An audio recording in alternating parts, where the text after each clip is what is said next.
No drugs in city અભિયાન અંતર્ગત નશાકારક પદાર્થોનું સેવન અને વેચાણ સામે લાલાક કરવામાં આવી રહી છે, ત્યારે સુરતમાંથી ડ્રગ્સ, ગાંજા સહિત નશાકારક સિરપને પણ ઝડપી લેવામાં આવી હોય છે.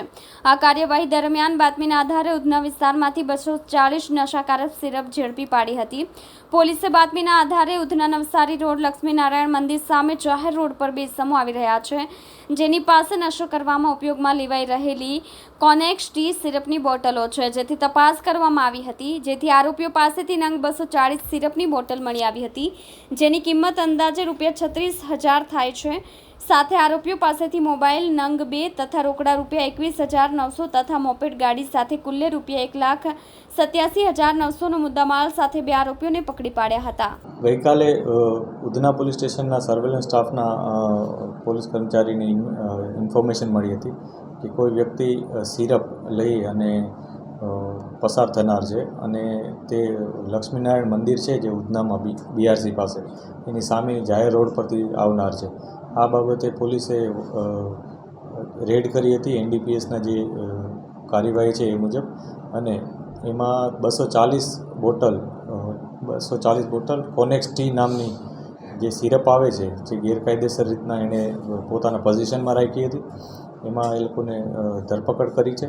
આમાં અત્યારે જે પોલીસના હાથમાં આવ્યા છે એ બે આરોપીઓ છે, જેમાં એકનું નામ સચિન ખત્રી અને એક ઋષિકેશ મુટેકર કરીને છે. હજી એક વ્યક્તિ છે કે જેણે મહારાષ્ટ્ર ધૂળેમાંથી એને અગાઉ આપેલું હતું. એ પ્રકારની ઇન્ફોર્મેશન પોલીસને છે. અમે કન્ફર્મ કરીએ છીએ કે એ ખરેખર એને માલ ક્યાંથી આ વસ્તુ લઈને આવ્યો હતો, મુદ્દામાલ. આ ઉપરાંત આ જે વ્યક્તિ છે એ અગાઉ પણ, આ જે ખત્રી છે સચિન ખત્રી, એ અગાઉ પણ આ પ્રકારના એક ગુનામાં મહારાષ્ટ્રમાં પકડાયેલો હતો. પોલીસે આ તમામ વિગતો કાયદેસર કાર્યવાહી કરી અને ગુનો નોંધ્યો છે અને હાલની તપાસ ચાલુ છે. આ જે સિરપ છે એ નશા માટે ઉપયોગ કરવામાં આવનાર હતો. એ વ્યક્તિ આ સિરપને પોઝિશનમાં રાખવા માટે કોઈપણ જાતનું લાયસન્સ ધરાવતો ન હતો કે કોઈપણ જાતની પરવાનગી એની પાસે ન હતી, પરંતુ અગાઉ પણ એ આ જ પ્રકારના ગુનામાં સંડોવાયેલો હતો.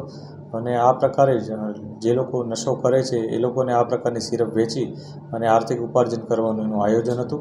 એ પ્રકારની અમને માહિતી છે. અમે બધી રીતના ઇન્વેસ્ટિગેશન કરી રહ્યા છીએ. આ જે અત્યારે જે બોટલ પકડાઈ છે એ 240 બોટલ કુલ 36,000ની રકમની ટોટલ છે, અને કુલ મુદ્દામાલ અમે 186,000ની આસપાસનો ટોટલ મુદ્દામાલ છે, જેમાં બાઇક પણ છે, એના પાસે રોકડ એમાઉન્ટ પણ છે અને મોબાઈલ પણ છે. અને આ સિરપ એ ડાયરેક્ટ જે નશો કરવાવાળા લોકો હતા એને વેચવાનું અને કેટલામાં વેચવાનું હતું એ અમે ઇન્ક્વાયરી કરી રહ્યા છીએ. સાહેબ, આ જે સિરપ હોય છે, જે માત્રા છે, વધુ માત્રામાં લે તો કેટલું શરીરને નુકસાન કરે? આ બાબત અમે જે ફૂડ એન્ડ ડ્રગ્સ વિભાગ અને જે FSL છે એને કન્ફર્મ કરી રહ્યા છીએ કે એ લોકો આ બાબતે અમને જે એમની મેડિકલ જે ગાઈડલાઇન્સ હોય છે એ મુજબની અમને માહિતી આપે, જેથી અમે આ બાબતે પણ કાયદેસરની કાર્યવાહી કરી શકીએ.